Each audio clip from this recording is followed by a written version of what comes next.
Hello and welcome to Options in Plain English Advanced Edition. Today we'll deconstruct two of the most widely used approximations used in the world of options trading. The at-the-money delta being 50 and the probability of expiring in the money for an option being equal to its delta. We will see where these approximations deviate from reality and also how in most cases they're safe to use as approximations, while having a general understanding of the direction and magnitude in which they differ from reality for both calls and puts. We're going to start by stating that as an approximation, we usually assume that the at-the-money delta for calls and puts is 50. We'll calculate a more realistic value and we'll derive a quick formula for it. We're going to start by applying Black-Scholes for non-dividend paying underlyings and interest rate being 0, or risk-free interest rate being 0. And we're going to focus on calls in this case, knowing that for the most part, the puts are a mirror reflection of the calls in terms of delta and in terms of value as well. So we know that the call can be calculated, the call value can be calculated as being equal to the cumulative standard normal distribution, which is capital N of D1 multiplied by the stock price minus the N of D2 multiplied by the discounted value to today from the future, from the expiration of the strike price. The put is calculated by applying a similar formula, which would be the cumulative standard normal distribution of minus D2 multiplied by the strike price discounted to today minus the cumulative standard normal distribution for minus D1 multiplied by the stock price. So we need these two terms, D1 and D2, and we're going to use those same terms to calculate delta, and that's what we're going to be focusing on here. We're going to start by looking at the term D1, which is going to be equal to the natural logarithm of the stock price divided by K, which is the strike price, plus another term, which is going to be the risk-free interest rate, plus sigma squared divided by 2, and all of that multiplied by T. In this case, sigma is going to represent the implied volatility. All of that is going to be divided by sigma square root of T, so implied volatility square root of T. D2 is a similar term, but it has one difference, which is the sign here inside this term. So it's the same natural logarithm of stock price divided by the strike price plus the risk-free interest rate minus sigma squared divided by 2 multiplied by time and divided by sigma square root of time. So if we analyze these two terms, we can easily notice that the only difference is the sign. And because of this, if you actually develop this term, you're going to get sigma squared divided by sigma. It's going to be sigma. And then the square root of time, you have the time on top. So time divided by square root of time, you're going to get square root of time. So you're going to have 1/2 of sigma square root of time, and D2 is going to be minus 1/2 of sigma square root of time. So the difference between these two terms is actually 1 full sigma square root of time. So you can see this is our first discovery here. D2 is always going to be less than D1 by a factor of sigma square root of T.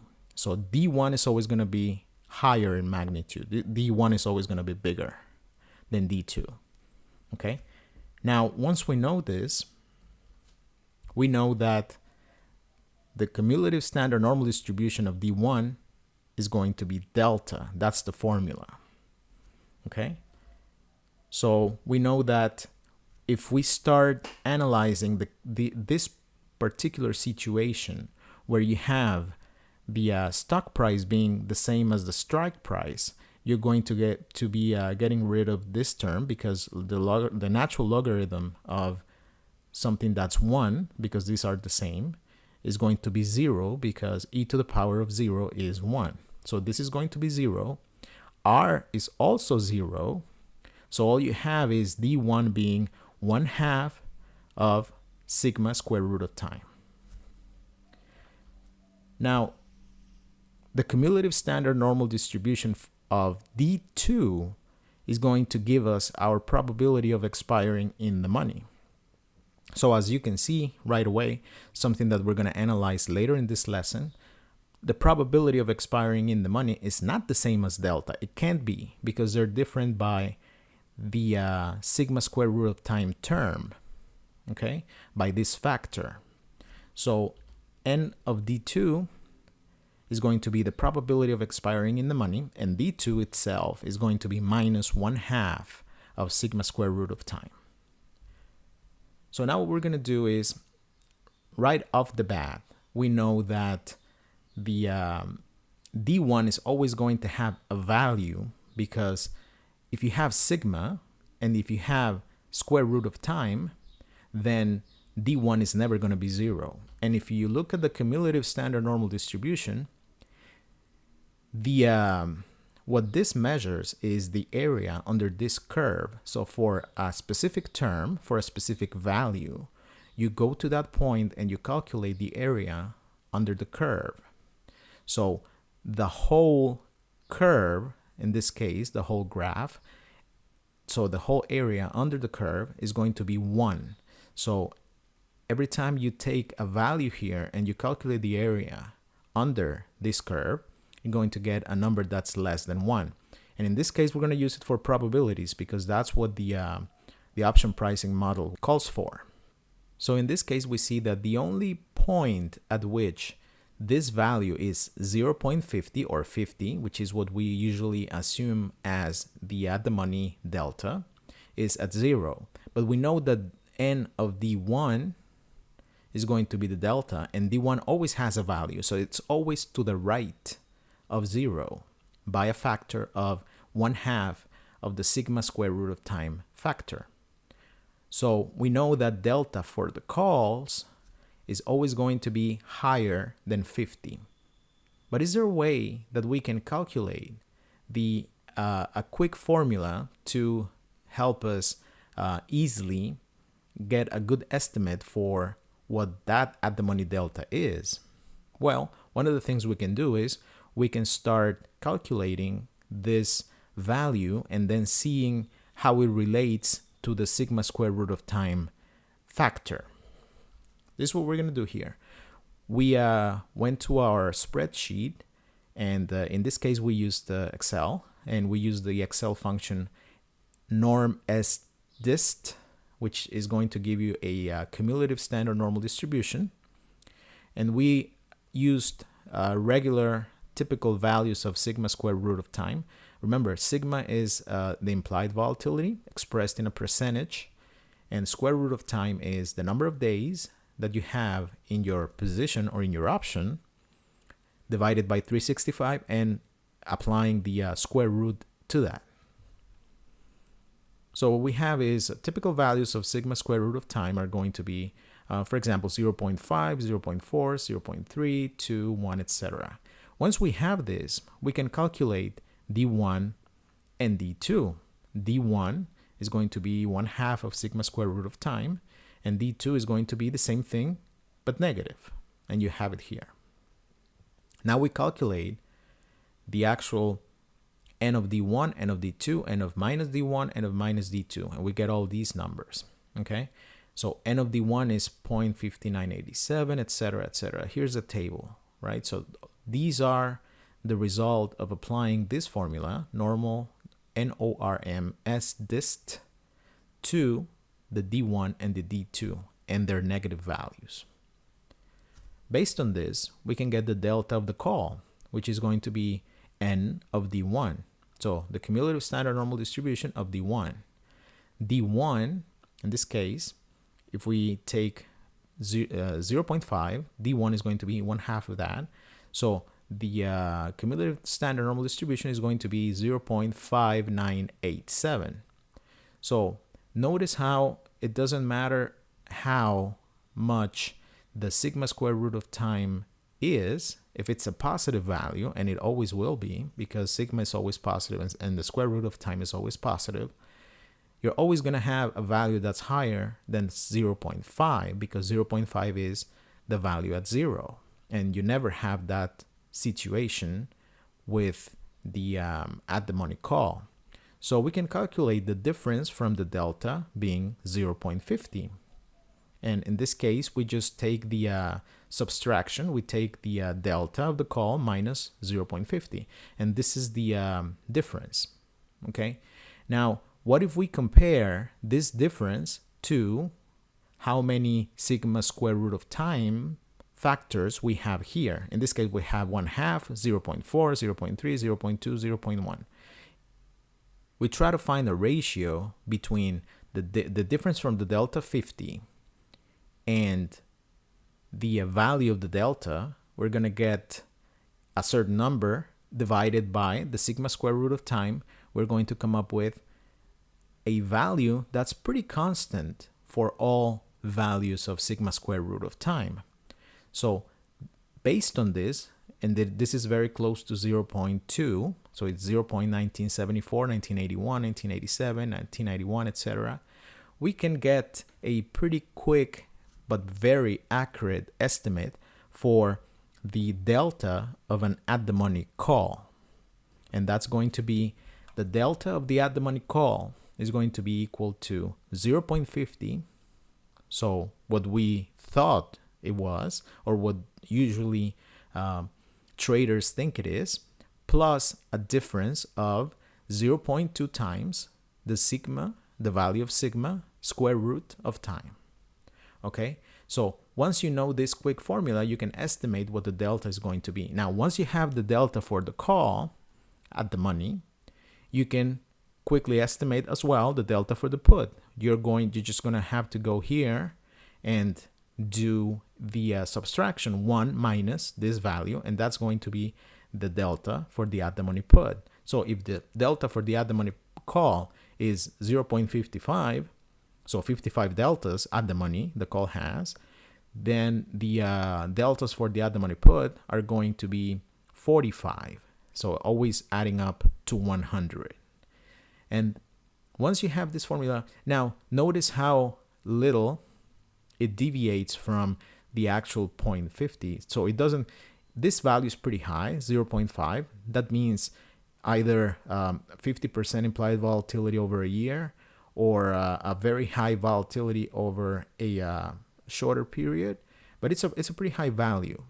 And even with a very high value, the delta of the call doesn't even cross the 0.6. So you can probably use, and if you want to do a quick calculation, you can still assume that delta for the call is 50 and the delta for the at the money put is 50 as well. But it's worth knowing that the at the money, the deltas are not the same for calls and puts, and that the delta for the call is a little bit higher than the delta for the put. Now, why is this? The reason why this is because the distribution is actually not normal. The distribution of prices is not normal. It's log normal, meaning that on the upside, they can go to infinity, and on the downside, they can only go to 0. Because of this, the delta is going to be slightly higher for the at the money call compared to the at the money put. And this is the factor that you can use for a quick calculation as to what this value is. Now let's go to our trading platform and see if this actually matches what we see in reality. So now we're on a trading platform, and we're going to take a look at Roku, which has a ticker symbol ROKU. And the reason why I selected this one is because it doesn't pay a dividend. So the calculations are going to be more a little bit closer to reality. So what we're going to do now is we're going to open up the June 2020 expiration, 24 days to go. And we're going to go and get the value. So in order to do these calculations, I'm going to go to the chart, and I'm going to get the value for the implied volatility, which is right here. So assuming that we have an implied volatility of 69.57% and 24 days to go, we're going to apply the formula. So we're going to go, the at the money call is equal to 0.50 plus 0.2 multiplied by the sigma square root of time, which is going to be sigma 69.57. And the square root of time is going to be the square root of 24 divided by 365. And we're going to get a value of 53.57. So the delta of the at the money call should be 53.57 based on this quick approximation. So 53.57. What we're going to do now is we're going to go to the actual trading page and see what delta we have at the money. So the at the money right now is $109, and at the 109 call we have a delta of 54. 53.57 and 54, very close. It being an approximation, this is a quick way to get this delta number without actually going to a platform, just by knowing the implied volatility and the square root of the number of days. Once we apply the formula, we have a very good approximation. And for the put, this is going to be easy to calculate. It's just 100 minus 54. We go to the 109 put, which is the at the money put. It's going to have a delta of 46. So, common knowledge or common sense would say that the at the money delta is 50. But in reality, as you can see, the call has a little bit more delta than the put right at the money.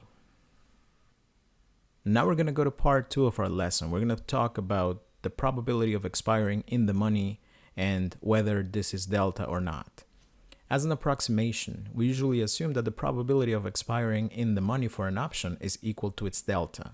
We'll see why this is not the case. So we're going to apply Black-Scholes again for non-dividend paying underlyings and for a risk-free interest rate being equal to 0. We'll see that in real life these approximations are quite accurate. So for calls, we have the delta being the cumulative standard normal distribution of D1, and probability of expiring in the money is going to be the cumulative standard normal distribution of D2.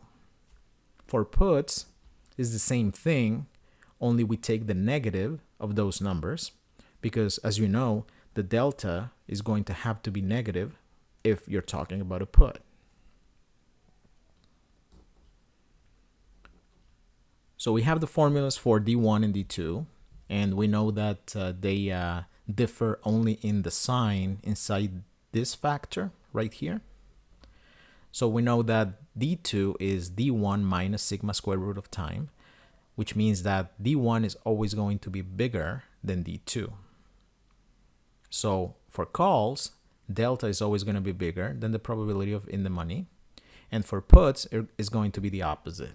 So if we take a look at the cumulative standard normal distribution, and we think conceptually of the numbers D1 and D2 being this way, we know that D1 is higher than D2 all the time, which means that from 0 going to minus D1 is going to make it go further to the left, and minus D2 is going to go a little bit to the right of minus D1.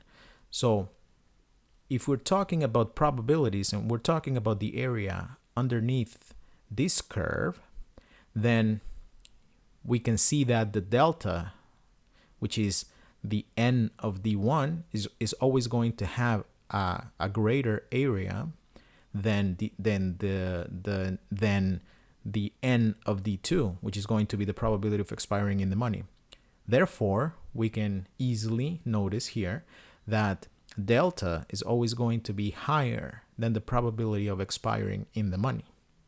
Now for puts, if we take a look at delta, delta is always going to be smaller than the probability of expiring in the money, because n of minus D1 is going to be the area all the way to here. So from minus infinity to here, and n of minus D2, the probability of in the money is going to be higher. So it's going to be bigger when you compare it to minus D1. So although it's not easy to get a formula or a quick formula to figure out the difference between the delta and the probability of in the money for calls or puts, because now this factor, the natural logarithm of the stock price divided by strike price, is not going to be 1, so it's not going to be 0. So for all the different strike prices, we're getting a general formula. It's not going to be easy, and there is no quick formula to get the actual difference between delta and probability of expiring in the money. However, we can get a general sense of how they are compared to each other. So for calls, delta is always going to overstate the probability of in the money. And for puts, delta is always going to understate the probability of expiring in the money. So if you have for example, a 30 delta call, the delta is going to be 30, but this is going to be overstating the probability of expiring in the money. So the probability of expiring in the money for the 30 delta call is probably going to be 28, 27, 26. It depends on where that particular strike price is with regards to the current price of the underlying, and also it depends on the implied volatility, and it also depends on the time to expiration. For puts, it's going to be the other way around. If we look at the 15 delta put, for example, that delta is going to be 15 or minus 15, and the probability of expiring in the money for that put is not going to be 15, it's going to be a little bit higher than that, because delta always understates the probability of expiring in the money. So instead of 15, it's probably going to be something like 16, 17, 18, again, depending on where the strike price is and where the implied volatility is at that moment, and also depending on how many days to expiration are still left for that option. So if you think of this graph and you try to not memorize it, but just understand it, you'll see why when we talk about calls, delta is always going to overstate the probability of in the money, and for puts, it's always going to understate the probability of in the money.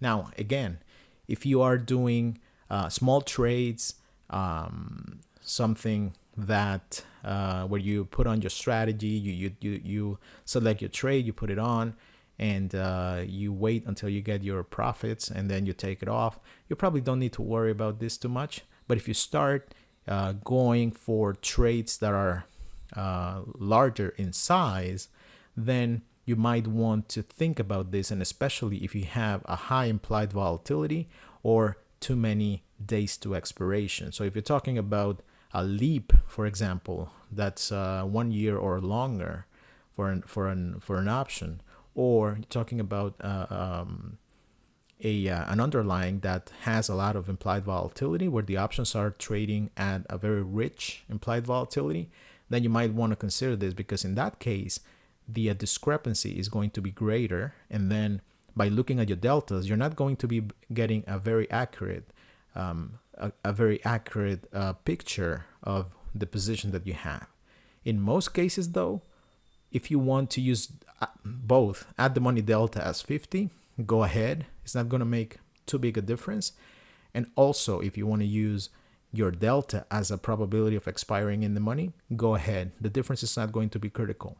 It's only when you start going to larger sizes or longer times or higher implied volatilities that discrepancy might start creeping into your results, and it's going to cause discrepancies that might throw your results off from compared to what you were expecting. Now we're going to just go to the platform and take a quick look and see these two numbers, how they relate to each other. So we're back on our trading platform, and we're still going to be taking a look at Roku, ROKU. It's currently trading at 108.41, and we're going to open up the June expiration. So we have 24 days to expiration, and we're going to be looking at out of the money calls and out of the money puts.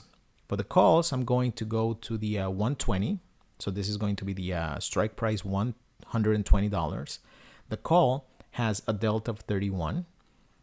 And the probability of expiring in the money is 25%. So as you can see, it's exactly what we mentioned. The delta is overstating the probability of expiring in the money, and by quite a bit, because the implied volatility for Roku is quite high. Because of this, the difference is significant. Now, if we go to the put side, let's take a look at the $100 put, for example. Strike price is 100, and the delta is minus 29 for that particular put, and the probability of expiring in the money is 34%. So again, we'll just change to 28 back to 29. So again, we can see that the delta is understating the probability of expiring in the money. So we can see now that, as we mentioned, on the call side, the delta is overstating the probability of expiring in the money, and on the put side, the delta is understating the probability of expiring in the money. Again, if your trades are small or with a very short time to expiration, or with not too much size, this difference is probably not very relevant. If you start doing, if you start putting on trades that are longer in duration, or with underlyings that have very high implied volatility, such as this one, or where the price itself is very high, then you might want to make sure that you're looking at the correct number, the correct metric for your portfolio, because now you know that the delta and the probability of expiring in the money are not exactly the same.